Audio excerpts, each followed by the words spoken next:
बकेटच्या bucket पाणी टाका. गावात निवडी गावात खांद्याला जय भवानी जय शिवाजी ह पप महाराज की जय महाराज पाटील जगदीकर यांचे कीर्तन आहेत 5 दिवसावरती कार्यक्रम आहे. कसं ओळखायचं महिला मंडळ आपले ॲब्रोची नवना डावकर ब्लॉग चॅनलवर तुम्ही नवीन असाल तर चॅनल सबस्क्राईब करा आणि लाईक आणि शेअर तुमच्या मित्रांसोबत करा. कीर्तन आज शिवजयंती निमित्त राहुल महाराजांचे कीर्तन ठेवण्यात आले आहे. तरी कीर्तन सगळ्यांनी लाभ घ्यावा. 2 दिवसावरती कार्यक्रम आहे. कसा ओळखायचा? धन्यवाद. डोळे सोडायचे. डोळे सोडताना पांढऱ्या कलरचे गुलाले तुटतात. जर नाही तुटले 3 दिवसावर कार्यक्रम दिसेल. आणि उद्याचा नाश्ता करायला तुम्ही शिल्लक नाहीत. कसं ओळखायचं? डोळ्यांनी नाकाचा शेंडा दिसतो. बापरे, लगेच बघायला. ज्याचा दिसत नसेल उद्याचा पोहेचा नाश्ता करायला तुम्ही इथं शिल्लक नाही.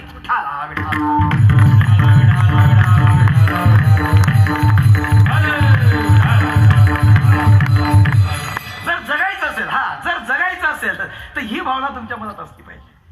मग मरण्याच्या अगोदर आमचे कापरे सरांचा आमचा थोड्या वेळापूर्वी विषय झाला. महाराज, आम्ही एवढे चांगल्या पदावरती असणारी माणसं आहेत, पण घरातली छोटी मोठी गोष्ट जरी इकडे तिकडे झाली ना तर आयुष्य संपतो. कशासाठी आलोय आपण? धर्मनिष्ठ जगण्यासाठी आलोय. स्वाभिमान आणि अभिमान असला पाहिजे. आणि प्रामाणिक नावाचं मानिक खूप महत्वाचं आहे. महाराज, नॉर्वेमध्ये गेलो होतो. नॉर्वे नावाच्या देशामध्ये तिथं वर्तमानपत्र आहे ना. खरंच महाराज, असं वर्तमान it is not me the selling from the newspaper for here and there. असं काही आपलं घराघरीत जाऊन तिथं ते विकत नाही. ते नॉर्वेमध्ये वर्तमान पेपर कसं विकतात माहिती आहे का? चौकामध्ये वर्तमान पेपरचा गट्टा ठेवून देतात आणि तो माणूस कामाला निघून जातो. संध्याकाळून ज्यावेळेस तो माणूस येतो त्यावेळेस पेपर गेलेले असतात. 2 रुपयाप्रमाणे 100 पेपर असतील तर 200 रुपये चौकात 8 तास जशाचे तसे पडून असतात. लोक जातात येतात, कोणी बघत नाही त्या पैशाला. तो 8 तासानंतर येतो, ते आपले पैसे घेऊन घरी निघून जातो. उद्या हा प्रयोग आपल्या गावात केला तर हा म्हणजे तुम्ही हसले म्हणजे प्रामाणिकपणा आहे. स्वाभिमान आणि अभिमान असतात. मी एक नेहमी सांगतो, स्वाभिमान असू दे, धर्माचा स्वाभिमान असला पाहिजे, प्रामाणिकपणा असला पाहिजे धर्माच्या बाबतीत. जर प्रामाणिकपणा नसेल तर काय उपयोग महाराज? भारत पाकिस्तानची मॅच माहिती तुम्हाला झाली होती त्यावेळेस. महाराज, मी स्वाभिमान अभिमान, त्यावेळेस भारतीय टीमचा कॅप्टन होता सुनील गावस्कर, एक काळ होता. आणि त्यावेळेस पाकिस्तान टीमचा कॅप्टन होता इम्रान खान. ऐका बरं का, खूप चांगला किस्सा आहे.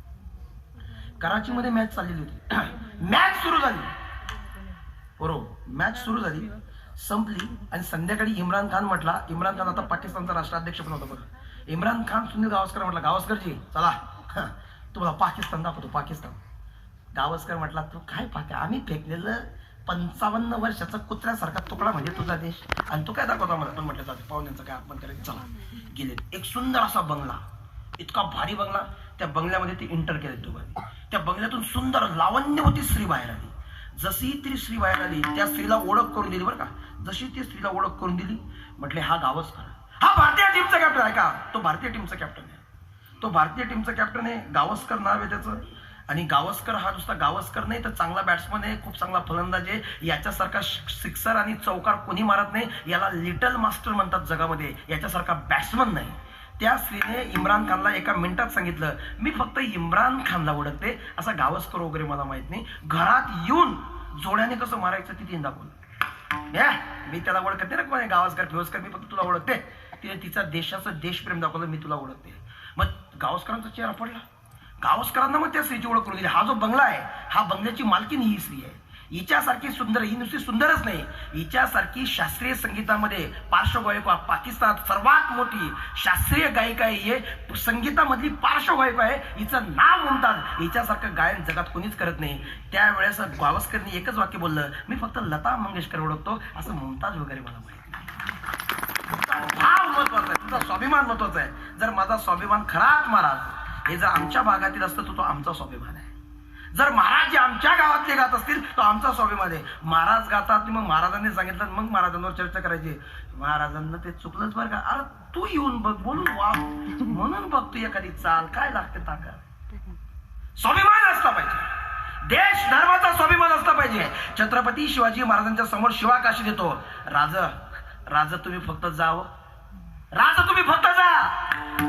विशाल गडाकडे राजा खोज करा, राजा तोपर्यंत मी दुसऱ्या पालखीत जातो. नाव्याचा माणूस फक्त 40 दिवस ओळखे छत्रपती शिवाजी महाराजांची आणि शिवाकाशींची. काय जबरदस्त प्रेम असेल, काय कमिटमेंट असेल. जसंही त्या शिवाकाशीतने जसंही बघितलं आणि राजांची एक पालखी निघाली. कुठं निघाली? एक पालखी विशाळगडाकडे निघाली आणि दुसरी पालखी निघाली त्या सिद्धी जोहरकडे. रायगडाच्या पहिल्या पायरीवरती छत्रपती शिवाजी महाराजांनी पाय ठेवला आणि पाय ठेवल्यानंतर शिवा काशीत दिसला. शिवा काशीत गेला त्या सिद्धी जोहरच्या जवळ. सिद्धी जोहर बघतोय, कोण तू? शिवा. फाजलखानने ओळखला, हा शिवा काशीत नाही, कारण याला काय नाही, खून नाही, तलवाराचा घाव लागलेला दिसत नाही. अरे कोण तू? त्या सिद्धी जोहरने जसंही बघितलं हातामध्ये तलवार घेतली आणि त्या नड्या लावली, चाक चाक चाक कापली. बास जसाही कापला, बास असं असं कापला जसा बोकड कापावा. ऐका, जसा बोकड कापावा महाराज तसा त्या नरडा फाडला. असं रक्त पडलं. पडलेलं जे रक्त होतं मंडळी, पडलेलं रक्त सुद्धा एकच वाक्य बोलत होतं, जगदंब आणि जगदंब. काय प्रेम असं, काय प्रेम असं. दुसऱ्या रायगडाच्या दुसऱ्या पायरीवरती पाय ठेवला. कोण दिसला? तानाजी. राजा चिंतेतूर बसताय.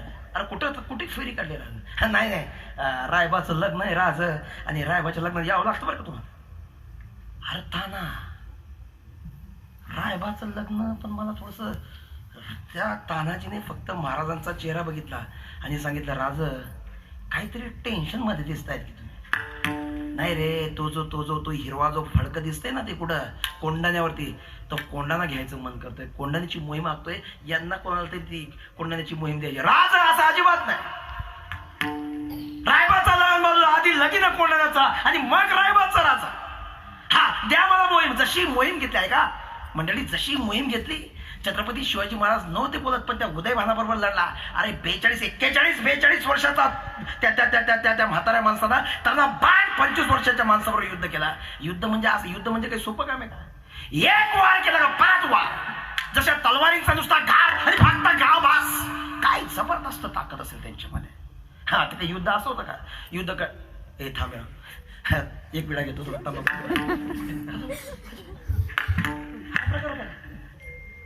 जसाही वार केला उदयभानाने, ढाल तुटली.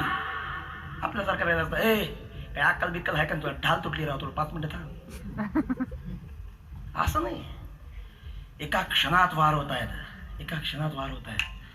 पण प्रत्येक क्षणात वार होताना मंडळी सर्वात महत्वाची गोष्ट अशी आहे, एक एक क्षणाला वार होता होता हातातली ढाल तुटली. अरे नवे हात तुटला, नवे पाय तोडला.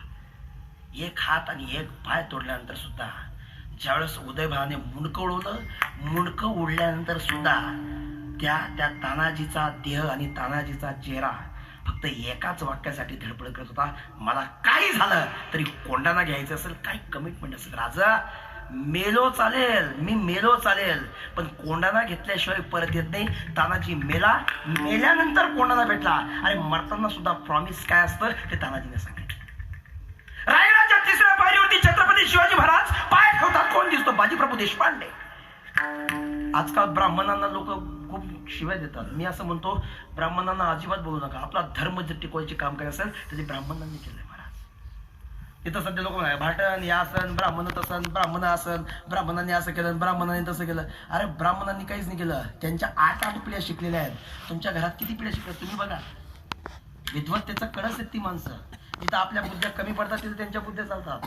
आजही तुम्ही महाराष्ट्र शासनामध्ये जेवढे COP अधिकारी बघितलेत ना, कापरे सर एकही माणूस हा आपला कोणी मराठा नाही, सगळे ब्राह्मण आहेत. IFS मध्ये किती लोक आहेत? IFS मध्ये इंडियन फॉरेन सर्व्हिस मध्ये किती लोक आहेत? इंडियन फॉरेन सर्व्हिस मध्ये भारतातले किती जासूस आहेत? 288 जासूस आहेत. 288 जासूसांमध्ये 263 जासूस हे ब्राह्मण आहेत, स्त्रिया सुद्धा. पण ती माणसं उंच काय गेलेत? विद्वान अभ्यासाने दुसरे बसून त्यांनी ऐकलं नाही. आमच्याकडे ओढाओढ आहे, हा बस हा पुढे करतो. विद्वत्ता काय असेल ही ब्राह्मणांनी शिकवली. मग तो बाजीप्रभू देशपांडे म्हणतो, राजा राजा चला पटकन, राजा चला पटकन. जसंही राजा निघाला, बाळ बाळ बाळ बाळ बाळ हे अरे चाल चाल चाल चाल चाल चाल चाल हे चाल. राजा पालखी घेताना अंधाराचा फायदा चाल. पहिली दुसरी तिसरी चौथी 5वी बास निघाली आणि पावनखिंडीमध्ये तशी पालखी आली, तशी पालखी आली. समोरासमोर उभा आहे बास, जसं समोर उभा बाजूने बघितलं. राजा विशाळगडाकडे तुम्ही राजा कोच करा राजा. तोपर्यंत बाजी प्राण सोडत नाही. बसला राज निघालं. राज रडतायत, हात असे असं कवळी मूल झालं, जवळ घेतलं आणि रडायला. अरे बाजी, अशी माणसं एक एक सोडून जात असतील तर हे स्वराज्य नको गड्या. मला काय प्रेम असेल माणसावरती. एखाद्या माणसाच्या खात्या शिवा काशीच्या खांद्यावरती नुसता हात टाकला, 40 दिवस ओळख असणारा माणूस राजांसाठी मेला. स्वतःचं पोरग बाजूला सोडलं आणि तो तानाजीने काय शेवटी जीव दिला. आणि हा बाजीप्रभू देशपांडे जसाही उभा राहिला पावनखिंडीमध्ये उभा राहिला बाजीप्रभू देशपांडे आणि मग पोहायला गाठ मारली बाजीप्रभू देशपांडेने आणि भिरभिरणारा आवाज चाल पहिली बळी 1 2 3 4 5 6 7 8 पहिली बळी कापली, दुसरी बळी पहिली बळी दुसरी बळी परत कापली, तिसरी बळी नुसता रक्ताचा वार आणि 1 2 3 4 5 6 ये अरे ये तुझ्यामध्ये काय वार आहे, काय भूमिका ये एकाने बघितला हा बाजी प्राण सोडत नाही, एकाने मागून जसाही बाण घेतला चारकन सोडला, खांद्यात बाण लागला. जसा खांद्यात असा बाण लागला महाराज हातात एक आला. कमीत कमी 170 लोकांची कत्तल करून त्या वारमध्ये त्या मातीमध्ये असं रक्त पडलं. ती नदी अशी थाट थाट थाट थाट करते, रक्ताचा असा पूर चालत होता. अरे त्या रक्ताच्या पुरामध्ये बाजीप्रभू देशपांडेने पाय ठेवला आणि मग सगळ्याला सांगितलं ये मागून एकाने बाण मारला, एकाने मुंडका घेतला, तलवार घेतली आणि जसा एक मुंडका उडवला, बाजीचा मुंडका पडला बाजूला. बाजीप्रभू देशपांडेचं मुंडकं तुटलं महाराज. त्या शहाबतीची बखर सांगते अरे मुंडकं तुटल्यानंतर सुद्धा 19 लोकांची ज्यांनी कत्तल केली ते नाव म्हणजे बाजीप्रभू देशपांडे. शेवटच्या क्षणाला बाजीप्रभू देशपांडेंच्या आत्म्याला विचारलं की तुम्ही काय बोलतायत. राजांनी ज्यावेळेस रायगडावरती जातात शिवा काशीदच्या आत्म्याला विचारलं की तो आत्मा काय म्हणतोय. तानाजीच्या आत्म्याला विचारलं की तो आत्मा काय म्हणतोय. तिघांचे आत्मे फक्त एकच वाक्य बोलतात आणि तुकोबर आहे तेच वाक्य अभंगाच्या तिसऱ्या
बाबांसाठी टाळ्या वाजवा.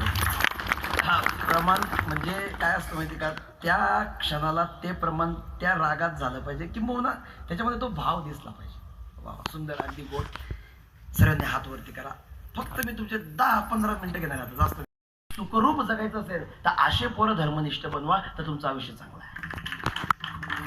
आणि जर पोरं सुखरूप होत नसतील, ऐका मंडळी, जर पोरांमध्ये ह्या सगळ्या भावना नसतील तर काय उपयोग आहे? आजचं हे तरुण पोरं बाहेर काही लोक शहरामध्ये असतात, गावातलेच काही तरुण मुलं शहरात असतात आणि ते काय हे धर्म वगैरे येतं, हे काही परवडणार नाहीये. आणि गावातली खेड्यातली ही आमची शेतीची काबाड कष्ट करणारी पोरं म्हणतात नाही शिवजयंती उत्साहात साजरी करायची आहे. मी एक गोष्ट सांगतो, आजकाल जर नियोजन करू द्यायचं असेल तर तरुणांच्या हातात नियोजन बघा. एकच दिवसाचं नियोजन जर एवढं सुंदर होत असेल तर विचार करा तुम्ही, बाकीचं सर्व नियोजन फक्त त्यांना खुश करा तुम्ही. छत्रपती शिवाजी महाराजांना राजमाता जिजाऊने क्षणोक्षणी फक्त काय केलेले, पुश केले, पुढे टाकले. हे बेटा तू करू शकतोस, तू करू शकतोस बेटा, तू करू शकतोस, एवढाच भाव डोळ्यासमोर ठेवला आणि छत्रपती शिवाजी महाराजांनी हिंदवी स्वराज्य निर्माण केलं. आपण लेकरांचं जोपर्यंत कौतुक करत नाही तोपर्यंत लेकर यश गमवू शकत नाही किंवा यशाची गवसणी घालू शकत नाही. आणि पोरांना जर कायमच तुम्ही म्हटलात की तुम्हाला काही समजतच नाही, तुम्हाला काही कळतच नाही, आणि जर तुम्ही तुमचा अधिकारपणा ठेवत असाल, कधी कधी जर कानाच्या बाजूचे केस पांढरे झाले तर दशरथासारखा माणूस काय देतो, आपलं राज्य देऊन टाकतो. मग आपणही आपला सर्व भाव पोरांच्या हातात देऊन बघा, एक दिवशी ते पोरं छत्रपती शिवाजी महाराजांसारखे बनल्याशिवाय राहणार नाही. ही वस्तुस्थिती आहे. मग मनामध्ये तो भाव कधी निर्माण होतो? आज धर्माची निष्ठा कधी उभी आहे? धर्माची निष्ठा ख्रिश्चनांमध्ये, धर्माची निष्ठा कोणामध्ये? मुसलमानांमध्ये. धर्माची निष्ठा बघितली ईसाईंमध्ये आहे, धर्माची निष्ठा बघितली जैन लोकांमध्ये आहे. पण आज आपल्या जैन लोक बघा तुम्ही, साधू बघा तुम्ही, त्या साधू चालले असेल त्यांच्याबरोबर करोडपती असणारी ती माणसं त्यांची सायकल लोटताना तुम्ही बघतात, बरोबर आहे. आणि इथं जर आपला वारकरी धोतरवर गेला तर बाकीचे बघ द्या वारकरी दिसतात, मग काय जनावर आहे का काय वारकरी? धोतरवर दिसलेला माणूस इतका विचित्र बघतात लोक, इतकी विचित्र बघतात त्याच्याकडे की त्यांना असं वाटतं हा का बाबा नवीन कोणत्या ग्रहावरून जन्माला आहे का काय. आपलं धर्माचं काम जर आपण केलं नाही आणि मग तुकोबर आहे पहिल्या चरणाकडे जाताना तेच सांगतात की तुम्ही असा धर्म उभा करा की जो धर्म तुमच्याकडे बघितल्यानंतर समाजाला दिसला पाहिजे. अभंग धर्माचे पालन